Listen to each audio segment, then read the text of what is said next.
السلام علیکم ناظرین، آج کی اس ویڈیو میں ہم آپ کو ایک واقعہ سنائیں گے ایک اللہ والی نیک عورت کا۔ ناظرین، ایک اللہ والی نیک عورت جو اپنے پیٹ میں پال رہی تھی ایک سانپ کو، آخر کیوں اس کے بچے پیدا ہوتے ہی مر جاتے؟ کہا جاتا ہے ایک لڑکی تھی جو بہت ہی نیک، پاکیزہ اور باحیا تھی۔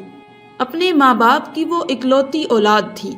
اللہ تعالیٰ نے اس کو حسن سے بھی نوازا تھا اور اس کے اخلاق بھی بہت اچھے تھے۔ اس کی خوبصورتی کی وجہ سے کئی لوگ اس کے عاشق تھے۔ لیکن ایک بار ایسا ہوا، ایک آدمی اس کو دیکھ کر اس کے حسن کا دیوانہ ہو گیا۔ وہ طرح طرح سے اس کی قربت چاہتا تھا اور منصوبے بناتا کہ یہ لڑکی کسی طرح سے مجھے مل جائے، لیکن ایسا نہ ہو سکا۔ اس لڑکی کی شادی کسی مسلمان لڑکے سے ہو گئی۔ وہ اس کے ساتھ بہت خوش تھی اور یہاں پر وہ ہندو لڑکا پچھتا رہا تھا کہ یہ مجھے نہ مل سکی تو یہ کسی کو بھی نہ مل سکے گی۔ شادی تو اس کی ہو گئی ہے، لیکن میں اس کو خوش نہیں رہنے دوں گا۔ اور اس نے جنگل میں جا کر چلہ کاٹنا شروع کر دیا۔ اس کے شوہر اور لڑکی پر کالا جادو کر دیا۔ کالا جادو کرنے کی وجہ سے اس کا شوہر اس لڑکی سے آنکھیں چرانے لگا اور شروع کے 5 سال تک اس کے ہاں کوئی بھی اولاد نہ ہوئی۔ وہ عورت بہت پریشان ہوئی، کہنے لگی شوہر اتنا بیزار اور پھر اولاد بھی نہیں ہو رہی۔ پھر کسی کے کہنے پر اس نے روحانی علاج کروایا۔ بہت روحانی علاج کروانے کے بعد آخرکار ان کے گھر ایک بہت ہی خوبصورت سی بیٹی پیدا ہوئی۔ اس بچی کو سب چاہتے تھے، لیکن شوہر اس بچی کے پاس بالکل بھی نہیں جاتا تھا۔ وہ اس بات سے بھی دکھی تھی، لیکن اللہ تعالیٰ کا شکر ادا کرتی کہ کم از کم گھر میں رحمت تو آئی۔ ایک نہ ایک دن باپ کے دل میں بیٹی کی محبت پیدا ہو جائے گی۔ جب وہ بچی تقریباً 8 مہینے کی ہو گئی، ان دنوں ایک روز اللہ والے کے دربار سے ایک فقیر مانگنے کی غرض سے اس عورت کے گھر گیا۔ عورت نے ملازم سے کہا کہ اس فقیر کو خیرات دے کر روانہ کر دو، مگر وہ فقیر ضد کرنے لگا، گھر کی مالکن سے ملنا چاہتا ہوں، بہت ضروری کام ہے۔ حالانکہ وہ عورت کسی کے سامنے نہیں آتی تھی، باپردہ تھی، لیکن نہ جانے کیوں فقیر سے ملنے دروازے تک آ گئی۔ وہ فقیر کہنے لگا کھانے کو روٹی دو۔ اس عورت نے اس کو 3 روٹی اور سالن دیا۔ کھانے کے بعد وہ فقیر بولا بیٹی پانی نہیں پلاؤ گی؟ اس عورت نے اپنی ملازمہ سے کہا کہ پیتل کے بڑے گلاس میں پانی لے آؤ۔ اس فقیر نے جب گلاس لے کر جب پانی میں دیکھا اور اس عورت سے کہا پانی میں سانپ ہے، وہ حیران رہ گئی۔ فقیر نے کہا بی بی آپ پر کالا جادو کیا ہوا ہے۔ وہ حیران، یہ کیسے ہو سکتا ہے؟ نہیں، مجھ پر کون جادو کرے گا؟ کون میرا دشمن ہوگا؟ فقیر نے کہا آپ پر کالا جادو کیا گیا ہے کہ آپ کی کوئی اولاد زندہ نہیں بچے گی۔ وہ ہنسنے لگی، ارے جھوٹ بول رہے ہو، تمہاری بات کیسے مان لوں؟ میری ایک بیٹی ہے جو اندر سو رہی ہے۔ فقیر نے کہا اچھا اندر جا کر دیکھو، میری بات سچ ہے، تمہاری بیٹی سو نہیں رہی بلکہ مر گئی ہے۔ وہ بہت پریشان ہوئی، دوڑتی ہوئی اندر بھاگی۔ اندر جا کر اپنی بیٹی کو دیکھا تو وہ سچ پہ مری پڑی تھی۔ واپس دروازے پر آئی، فقیر وہاں موجود نہیں تھا، غائب ہو چکا تھا۔ اس نے اپنی ملازمہ کو فقیر کا پیچھا کرنے کے لیے بھیجا، لیکن وہ غائب ہو گیا تھا۔ شوہر کو بھی اس بات کی اطلاع دی گئی۔ سب لوگ حیران تھے کہ آخر بچی اچانک کیسے مر گئی اور وہ فقیر کون تھا جس نے اس کی موت کی خبر دی۔ لیکن صبر تو کرنا ہی تھا۔ وہ صابر اور شاکر عورت اپنی بیٹی کی موت پر بس اللہ تعالیٰ کے حضور سجدہ کرتی اور کہتی اللہ تعالیٰ میں نے ایسا کون سا گناہ کیا ہے کہ مجھ سے خوشیاں ہی روٹ گئی ہیں۔ بہرحال اس بچی کے تقریباً 1 سال بعد اس کے گھر دوبارہ ایک بیٹی پیدا ہوئی۔ وہ بیٹی پہلی بیٹی سے بھی زیادہ حسین تھی۔ وہ عورت اپنی بیٹی کو کسی کے سامنے نہیں لاتی تھی کہ کہیں اس کو کسی کی نظر نہ لگ جائے۔ ایک بیٹی کو کھو چکی تھی، دوسری کو نہیں کھونا چاہتی تھی۔ لیکن جب وہ بچی 2 سال کی ہو گئی تو ایک بار پھر وہی فقیر دروازے پر آیا۔ نوکرانی اس فقیر کو صدقہ خیرات دینے لگی تو اس فقیر کو پہچان کر بھاگی ہوئی اندر گئی اور مالکن کو بتایا کہ وہی فقیر آیا ہے کہ جس نے آپ کی بیٹی کی موت کی خبر سنائی تھی۔ اچھا، وہ عورت ڈر گئی۔ ان کو ایک بات پھر شک ہوا کہ کہیں ان کی دوسری بچی بھی نہ مر جائے۔ بھاگ کر بچی کو دیکھا جو آرام سے سو رہی تھی۔ اس نے سکون کا سانس لیا اور نوکرانی سے کہا کہ اس فقیر کو کھانا دے کر رخصت کر دو۔ ایسے ہی کیا گیا۔ جاتے ہوئے وہ فقیر ملازمہ سے بولا، اس گھر کی مالکن پر کالا جادو کیا گیا ہے، اس گھر کی کوئی اولاد زندہ نہیں بچے گی۔ وہ کیوں میری بات نہیں مان رہی ہے؟ اپنا علاج کروائے، اسے بولو جادو کیا ہے کسی نے تم پر، تم کبھی بھی صاحب اولاد نہیں ہو سکتی۔ ملازمہ نے یہی بات آ کر اس عورت کو بتائی۔ پہلے تو اس بات کو نہیں مان رہی تھی، لیکن جب فقیر نے یہ بات کہی تو وہ زاروں قطار رونے لگی۔ ملازمہ گھبرا گئی اور جلدی جلدی بھاگ کر صاحب کو بلائیں، یعنی اس کے شوہر کو۔ وہ گھوڑے پر سوار ہو کر اپنے گھر آیا تو جو ہی اپنے گھوڑے سے اترا، اس گھوڑے نے ایک عجیب حرکت کی اور اس کے گھر کے آنگن میں ایک گڑھا کھودنے لگا۔ سب حیرانگی سے دیکھ رہے تھے، آج اس گھوڑے کو کیا ہو گیا ہے اور اس نے گھر میں قبر کیوں کھودی ہے؟ اتنی دیر میں اس عورت کی بیٹی قدموں سے چلتی ہوئی صحن کی طرف آئی اور اس سے پہلے کہ کوئی اسے روکتا، وہ گھوڑے کے بنائے ہوئے گڑھے میں جا گری۔ سب دوڑتے ہوئے اس گڑھے کے جانب آئے اور بیٹی کو جیسے ہی نکالا تو وہ مر چکی تھی۔ اس حادثے کے بعد اس عورت کو یقین ہو گیا کہ فقیر ٹھیک ہی کہتا تھا۔ اس نے اس عمل کے توڑ کے لیے ایک عامل سے رابطہ کیا۔ اس عامل کے علاج کے دوران اس کی ایک اور بیٹی پیدا ہوئی اور اس کا شوہر اور وہ بہت پریشان تھے کہ کہیں ان کی یہ بیٹی بھی مر نہ جائے، لیکن ہوا وہی جس کا ڈر تھا۔ ایک دن وہ عورت اپنے شوہر اور بیٹی کو کسی عامل کے پاس لے کر جا رہی تھی کہ راستے میں اچانک کہیں سے اڑتی ہوئی ایک چیل آئی اور ان کی کمسن بیٹی کو اڑا کر لے گئی۔ وہ دیکھتے رہ گئے۔ اس چیل نے دور آسمان پر لے جا کر اسے نیچے پھینک دیا۔ زمین پر آ کر اس کی بیٹی کا پورا جسم بکھر گیا۔ ماں باپ تڑپ تڑپ کر رو رہے تھے کہ آخر ہماری بیٹی کو اس طرح کون مارنے والا ہے، کون دشمن ہے۔ عورت ہر وقت اولاد کے غم میں روتی رہتی، اپنی آنکھوں کے سامنے بیٹیوں کو مرتے دیکھا تھا۔ ایک ماں کی برداشت تھی کہ وہ اب تک صبر و تحمل سے اللہ تعالیٰ کے حضور سجدے کر رہی تھی۔ یا اللہ، تیری کیا رائے ہے، تیری کیا مصلحت ہے، کون ہمارا دشمن ہے، یہ راز کیوں نہیں کھلتا؟ عامل نے یہ نہیں بتایا تھا کہ کالا جادو کس نے کیا ہے۔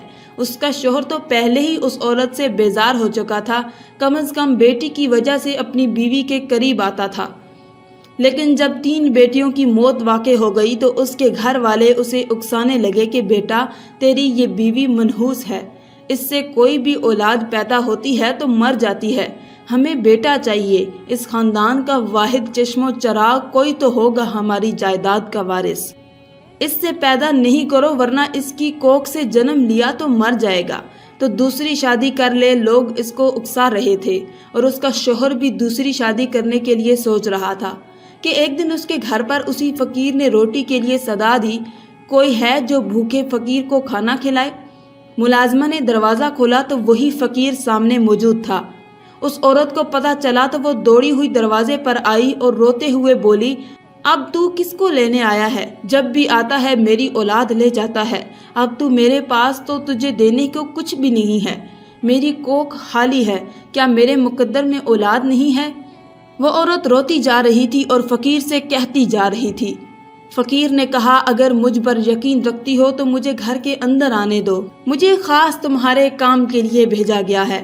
عورت نے یقین کر لیا اور اس فقیر کو گھر کے اندر بلا لیا۔ فقیر پورے گھر میں چکر کاٹنے کے بعد ایک جگہ بیٹھ گیا اور پانی مانگا۔ نوکرانی ایک برتن میں پانی لے آئی۔ فقیر کافی دیر تک وظیفہ پڑھتا رہا، تسبیح پڑھتا رہا، ذکر الہی کرتا رہا۔ پھر اس نے کہا کہ اس برتن میں دیکھو کیا نظر آتا ہے۔ جیسے ہی اس عورت نے دیکھا تو وہاں پر کالے رنگ کا ایک سانپ کنڈلی مارے بیٹھا ہوا تھا۔ وہ چیخ مار کر پیچھے ہٹ گئی۔ فقیر نے کہا، بی بی اپنی آنکھوں سے دیکھ لینا، آپ پر کالا جادو کیا گیا ہے اور اسی جادو کے ذریعے آپ کے پیٹ میں کالا سانپ بٹھا دیا گیا ہے جو آپ کے ہر بچے کو موت کے گھاٹ اتار دیتا ہے، لیکن میرے بچے تو صحیح سلامت پیدا ہوتے ہیں۔ یہاں یہی تو بات ہے کہ خوشی آپ کو ملتی ہے لیکن خوشی آپ سے چھین لی جاتی ہے۔ بچے کو مارنے والا کوئی اور نہیں، وہی سانپ ہے۔ اور آپ کو یہ بات بتاؤں، یہ عمل کس نے کروایا ہے؟ یہ عمل ایک ہندو عامل نے کروایا ہے۔ اس بستی میں رہنے والے بہت سے ہندوؤں میں وہ ایک ہندو آپ کے پیچھے پڑا ہوا ہے۔ آپ کو اس نے دیکھا تھا شادی سے پہلے، وہ آپ کے حسن کا دیوانہ ہوا، پر آپ کی شادی ہو گئی تو وہ چلا گیا، تو اس نے کالے علم کروانے والے عامل کے پاس جا کر ایک منتر سیکھا۔ اور جنگل میں جا کر 40 دن اس منتر کو پڑھتا رہا۔ اس کے بعد اس نے آپ پر اور آپ کے شوہر پر جادو کیا۔ اسی وجہ سے آپ کا شوہر جو اتنی محبت کرنے والا تھا وہ آپ سے نفرت کرنے لگا ہے۔ سمجھ گئی میری بات؟ اس آدمی نے ایسا گندا عمل کیا ہے تم پر اور تمہارے شوہر پر کہ تم اولاد کا سکھ نہیں دیکھ پاؤ گی۔ اگر چاہتی ہو کہ تمہاری اولاد زندہ رہے تو تمہیں ایک بڑی سخت مشکل سے گزرنا ہوگا۔ وہ عورت جو اللہ کی نیک بندی تھی، کبھی بھی اس کے دل میں یہ خیال نہیں آیا کہ وہ کسی کے ساتھ بھی برا کرے، لیکن اس کے ساتھ برا ہو رہا تھا۔ اس کا مطلب کہ اللہ تعالیٰ نے اس کا امتحان لیا یا کوئی اس کے پیچھے ہے۔ جب اس کو پتہ چل گیا کہ کوئی دشمن ہے تو وہ بہمت عورت کہنے لگی کہ میں ہر مشکل سے گزرنے کے لیے تیار ہوں، لیکن اس گندے علم کو یہاں سے ہٹانا ہے۔ فقیر نے کہا سوچ لو، یہ کام بہت مشکل ہے۔ اس نے کہا میں تیار ہوں۔ اس نے کہا اولاد کو زندہ حاصل کرنے کے لیے خود تمہیں اس سانپ کو اپنے پیٹ سے جنم دینا ہوگا تاکہ آئندہ آنے والے بچوں کی زندگی محفوظ ہو جائے اور تمہاری اولاد نہ مرے۔ پہلے تو وہ گھبرا گئی، لیکن کیونکہ وہ وعدہ کر لیا تھا کہ جو بھی ہوگا میں ہر مشکل سے گزرنے کے لیے تیار ہوں، مجھے اپنے رب پر اور اس کی ذات پر پورا یقین ہے، اور وہ اس عجیب و غریب اور ناقابل یقین کام کو کرنے کے لیے تیار ہو گئی۔ فقیر نے کچھ عمل بتائے تھے جو صرف اس عورت کو ہی کرنے تھے۔ اس عورت نے ساری بات اپنے شوہر سے کہہ دی۔ وہ بہت ہی پریشان ہوا۔ اس نے ڈانٹا کہ اولاد کی خاطر اتنا خطرہ مول لے رہی ہو، سانپ کو اپنے پیٹ میں پالنے کے لیے تیار ہو، تمہیں یقین ہے کہ وہ فقیر سچ کہہ رہا ہے؟ عورت کہنے لگی نہیں، وہ اللہ تعالیٰ کا بھیجا ہوا خاص فقیر ہے اور میں اس پر یقین رکھتی ہوں، کیونکہ اب تک جو کچھ بھی ہو رہا ہے وہ تمہاری اور میری نظر کے سامنے ہو رہا ہے۔ تمہارے دل میں میرے لیے نفرت اسی ہندو عامل نے ڈالی ہے۔ میں اس عمل کو کر کے رہوں گی، چاہے مجھے اس کے لیے کچھ بھی کرنا پڑے۔ فقیر نے اسے یہ بات بھی بتائی تھی کہ وہ سانپ تمہارے پیٹ میں موجود ہے، لیکن وہ بڑھ نہیں رہا ہے۔ جب تو اس سے محبت کا اظہار کرو گی، یعنی یہ کہو گی کہ یہ میرا بچہ ہے اور مجھے اس کو پیدا کرنا ہے، اس دنیا میں لانا ہے، تو پھر وہ تمہاری بات کو سنے گا اور تمہیں کسی طرح اس کو اپنے پیٹ سے باہر نکالنا ہے۔ یہ بات تو سمجھ گئی تھی۔ فقیر نے اس کو کچھ وظائف بھی بتائے تھے کہ یہ عمل تمہیں رات کی تنہائی میں کرنے ہیں، بغیر کسی سے بات چیت کیے ہوئے۔ اب اس نے یہ بات بھی کہہ دی کہ جو بھی میرے پیٹ کے اندر ہے میں اس کو اس دنیا میں لانا چاہتی ہوں، میں اس کی ماں ہوں۔ سانپ نے اس کی یہ بات سن لی جو کالے علم کے ذریعے اس کے اندر تھا، بس وہ بڑھنا شروع ہو گیا۔ وہاں پر اس نے ایک دائی سے بھی بات کر رکھی تھی کہ میرے پیٹ سے کوئی انسانی بچہ نہیں بلکہ ایک سانپ آئے گا، تمہیں ڈرنا نہیں ہے۔ دائی نے اس کی بات مان لی اور ایک وقت آیا کہ اس نے سانپ کو جنم دیا، لیکن کیونکہ وہ اس عمل کو ختم کرنے کے لیے وظیفہ کر رہی تھی اور چلہ کاٹ رہی تھی، لیکن اس طریقے سے وہ سانپ زندہ نہیں بلکہ مردہ حالت میں باہر آیا۔ اور اللہ تعالیٰ کی کرنی ایسی کہ اس کے ساتھ ساتھ اس نے ایک زندہ بچے کو بھی پیدا کیا جس کا رنگ بالکل نیلا تھا۔ وہ لڑکا اپنی پیدائش سے کچھ دیر بعد مر گیا۔ دکھ تو بہت ہوا، ایک ماں کو 3 بیٹیاں اور ایک بیٹا جو اس دنیا سے چلا گیا، یہ کیا ہو رہا ہے میرے ساتھ؟ لیکن اس سانپ کو اپنے سامنے دیکھ کر وہ سچ میں حیران تھی کہ میں نے کس طرح اس خوفناک کالے ناگ کو اپنے اندر پالا ہے۔ اب یہ نکل گیا ہے، اللہ تعالیٰ میری منزل کو آسان کر دے گا۔ اس کی ٹھیک 1 سال بعد اللہ تعالیٰ نے اس کو ایک صحت مند لڑکے سے نواز دیا۔ وہ لڑکا بالکل ٹھیک تھا اور اس کے بعد 2 اور بیٹے بھی اللہ تعالیٰ نے اس کو عطا کیے۔ کالے علم کا اثر اب ختم ہو چکا تھا۔ ایک دن وہ فقیر اس کے دروازے پر آیا۔ عورت بھاگتی ہوئی دروازے پر آئی۔ بابا کیا بات ہے؟ کوئی ایسی خبر تو نہیں سنانے والے کہ میں پھر سے ٹوٹ جاؤں؟ اب تو میرے بیٹے بھی ہو گئے ہیں اور اللہ کا شکر صحت مند ہیں اور اب ٹھیک ہیں۔ میں روزانہ ان کی لمبی زندگی کی دعا کرتی ہوں کہ کوئی بھی اب میرے بچوں کو نقصان نہ پہنچائے۔ فقیر نے کہا بیٹی، اس بار میں کوئی بری خبر نہیں سنانے والا ہوں، بلکہ میں تو یہ خوشخبری سنانے والا ہوں کہ وہ ہندو عامل جس نے اس لڑکے کو یہ عمل سکھایا تھا، اس کو کسی کالے سانپ نے ڈس لیا ہے۔ وہ اس جنگل میں پھر سے کالا جادو کر رہا تھا اور پھر سے تم پر عمل کر کے تمہارے بچوں کو تم سے چھیننے لگا تھا، لیکن اللہ تعالیٰ کی کرنی کے کالا ناگ کہیں سے آ گیا اور اس نے اسے ڈس لیا۔ وہ لڑکا جو تمہارا عاشق تھا وہ پھر سے اس سے عمل کروا رہا تھا، اس کو بھی اسی کالے سانپ نے ڈس لیا۔ اللہ تعالیٰ نے تم پر کرم کیا، جو تمہارے دشمن تھے ان کو تم سے دور کر دیا گیا ہے۔ اب تم ہنسی خوشی زندگی گزار سکتی ہو اور تمہارے بیٹے کو اللہ تعالیٰ لمبی زندگی دے گا، تمہاری جائیداد کا وارث بنائے گا۔ وہ نیک اور پاکیزہ عورت اللہ تعالیٰ کے کرم سے ہنسی خوشی زندگی گزارنے لگی۔ ناظرین، آخر میں اللہ تعالیٰ سے دعا ہے کہ اللہ تعالیٰ ہمیں نیک اعمال کرنے اور برائی سے بچنے کی توفیق عطا فرمائے، آمین یا رب العالمین۔ آج کی اس ویڈیو میں تھا بس اتنا ہی۔ مزید اسلامی ویڈیوز حاصل کرنے کے لیے اللہ کی شان چینل کو سبسکرائب کر دیں اور ساتھ میں موجود بیل کے آئیکن کو دبا کر آل پر کلک کر دیں۔ شکریہ۔